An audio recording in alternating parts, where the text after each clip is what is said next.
Time से नीचे करके बैठो, आगे बात करो।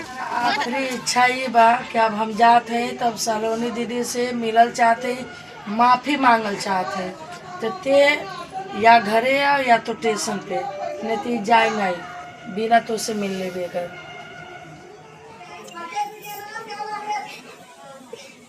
तो दरवाजा बैठ के नहीं रोते हैं, हाँ? वहाँ बैठो।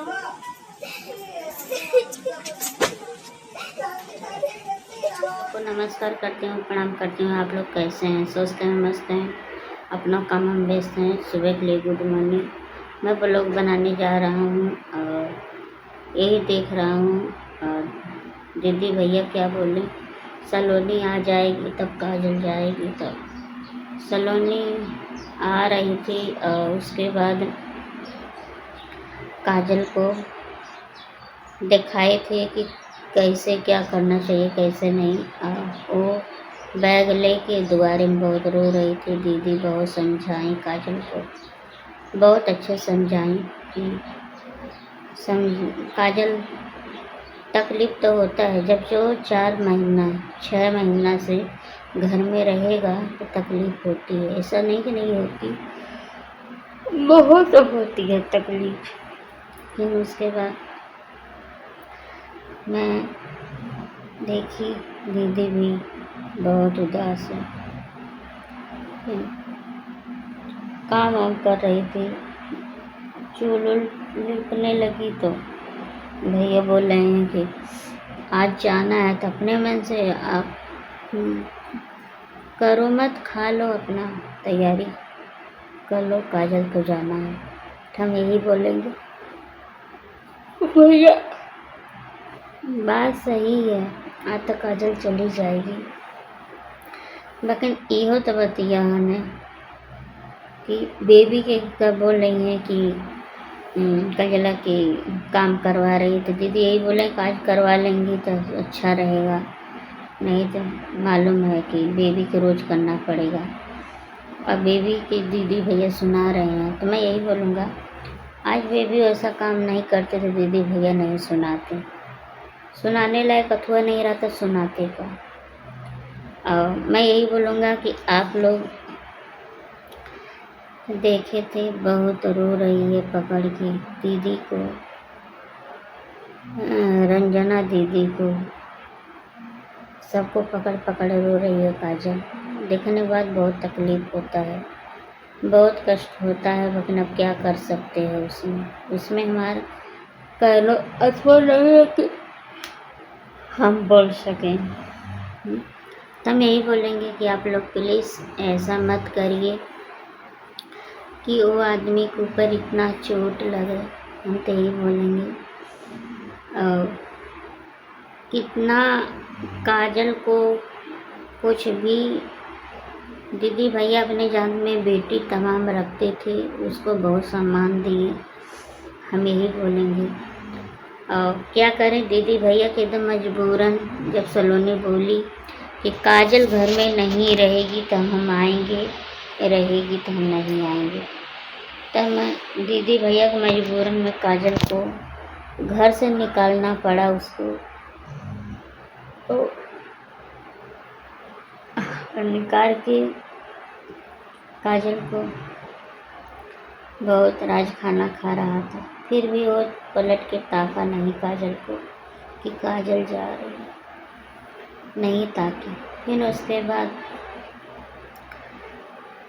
काजल को दिखाए थे, दिखाने के बाद इतनी रो रही थी जात के टाइम पे पूछी मैं। फिर उसके बाद ट्यूशन गए, ट्यूशन में बैठाएँ, वहाँ काजल दीदी पकड़ के सलोनी पकड़ के रोने लगी।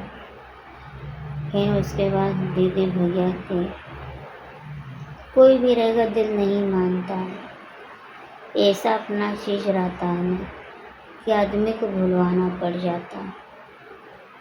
बैठ के गई दीदी हमारी ट्यूशन पे, कितना रोई अब दीदी जानेंगी। बहुत रोई थी, बहुत समझाए रंजना दीदी, फिर उसके बाद भाभी थी, वो समझा के उसको रख के गए। बोले कि आप लोग टेंशन लोगी तो कैसे काम चलेगा। दीदी हमारी आँख नहीं बंद हुआ। जब तक काजल चली गई उसके बाद भी दीदी हमारी बहुत रोई, इतना रोई कि पूछिए मत। रो के अपना गए के बाद इतना टेंशन हुआ, दिखने के बाद एकदम जैसे आँख दिमाग नहीं काम कर रहा है, इतना तकलीफ हो गया। तो मैं यही बोलूँगा कि आप लोग प्लीज़ कोई चीज़ का, कोई अथवा का इतना नहीं अथवा लेते हैं कि दीदी भैया कितना काजल के लेके बहुत परेशान हुई, बहुत रोई, बहुत दिक्कत हुआ, बहुत कुछ सोच समझ के। तो हम यही बोलेंगे आप लोग प्लीज़ ऐसा मत करिए। फिर काजल चल गई, दीदी हमारी आके कतो बैठी, वहाँ पे बहुत रोई, वहाँ पे भी बहुत रोई हुई। ऊपर से रीना बहुत सुना रही थी दीदी भी सुनाई, वो भी सुनाई। दीदी हमारी बोली कि क्या 4, 5, 6 साल से तू रखी थी। तो दीदी क्या बोले, ये तो बहुत झूठ है, आंसू बहा रही। तो मैं यही रीना से पूछूंगा, वही झूठ है आंसू, आप रो के देखिए ना कितना तकलीफ होता है। मैं रीना दीदी से बोल रही हूँ, यही बात है, इतना तकलीफ हुआ, इतना सोच समझ के, फिर भी वो इंसान नहीं समझ रहा है।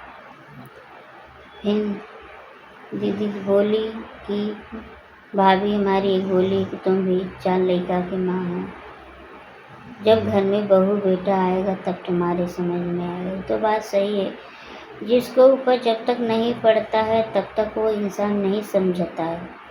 जब पड़ जाता है कोई चीज़, जब मन ठहर जाता है, हर चीज़ कर लेता है, तब समझ में आता है हाँ इतना तकलीफ या इतना कष्ट और सबको पड़ता है। अब बाकी अब क्या कर सकते हैं, जाने दो दीदी, अब तो काजल चली गई है। और तब तक लिए मैं ब्लॉग रखती हूँ, हमारा ब्लॉग आप लोग आगे तक देखिए।